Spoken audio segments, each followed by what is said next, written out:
Okay အားလုံးပဲမင်္ဂလာခင်ဗျာကျွန်တော်ရဲ့ knowledge မြန်မာ channel နေပြန်လည်လို့ကြိုဆိုလိုက်ပါဗျာကျွန်တော်ဒီနေ့မှာပြောပြမှာတော့ကက်ကက်ကနေပြီးတော့ဝင်ငွေရှာနေကိုကျွန်တော်ပြောပြမှာဖြစ်ပါတယ်ဟုတ်ကဲ့ပါပထမဦးဆုံးကက်ကက် software တွေကိုပထမဆုံးဝင်လိုက်ပါမယ်ဝင်ပြီးတော့ပြီဆိုတော့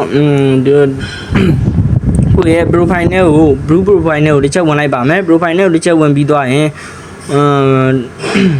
edit profile နဲ့ကိုတစ်ချက်ဝင်မှာအောက်မှာ TikTok ဆိုတာရှိပါတယ်အဲ့ TikTok ကိုဘယ်လိုပြောကိုယ့်ရဲ့ TikTok account နဲ့ချိတ်ကက်ကက်ကိုချိတ်ပေးရမှာဗျာအဲ့တော့အားလေးကိုနှိပ်လိုက်ပါချိတ်ပေးလိုက်ပါ continue နှိပ်ပေးလိုက်ပါကဲ continue နှိပ်ပြီးသွားပြီဆိုတော့ကျွန်တော်ရဲ့ TikTok account ကလေးကိုအောင်မြင်သွားပဲချိတ်ပြီးသွားပြီပေါ့ဗျာအပြီးသွားရင်ကိုကအဓိကကိုကဘယ်လိုပြမလဲဟိုပြည့်ရမှာဗျာခွေတာcontent creator တယောက်ဖြစ်ရမှာဗျာ template လုံးနိုင်တဲ့လူတယောက်ဖြစ်ရမှာဗျာအဲ့ဒါမှ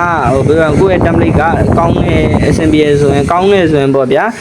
လူသုံးများရဲဆိုရင်ပတ်သက်တွေပါရမှာပေါ့ဗျာအခုကတော့ကျွန်တော်ကအကောက်စဖွင့်ပင်းချက်မလို့အဲ့ဒါမပေါ်သေးဘူးပေါ့ဗျာအဲ့တော့ကျွန်တော် event လေးကိုတစ်ချက်နှိပ်လိုက်ပါမယ်ဟုတ်ကဲ့ပြီးသွားပြီဆိုရင်တော့အဲ့ event နဲ့ကို event နဲ့မှာ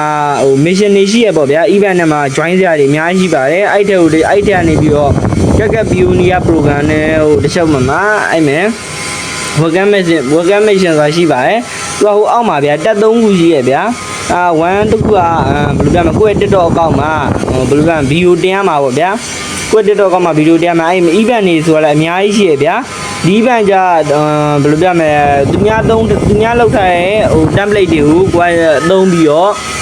TikTok မှာတင်ရမှာဖြစ်ပါတယ်အဲ့လိုမျိုးလေးတင်ပြီးတော့အားပြီးရင်အဲ့ဒါကြီးလုပ်ပြီးသွားပြီဆိုတော့ဘယ်လိုပြမလဲအဆင်ပြေပြီပေါ့ဗျာဟုတ်ကဲ့ဒါတော့ကျွန်တော်ရဲ့အခုလက်ရှိအကောက်ပဲဖြစ်ပါတယ်အခုလက်ရှိကျွန်တော်လည်းအဲ့လိုမျိုးလုပ်ထားပါဗျာကျွန်တော်တော့တစ်ပတ်လောက်ပဲရှိသေးရဲ့ဗျအစထားတာ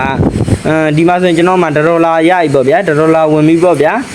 $1ရှိပါတယ်အားလုံးပဲအဆင်ပြေကြပါစေဗျ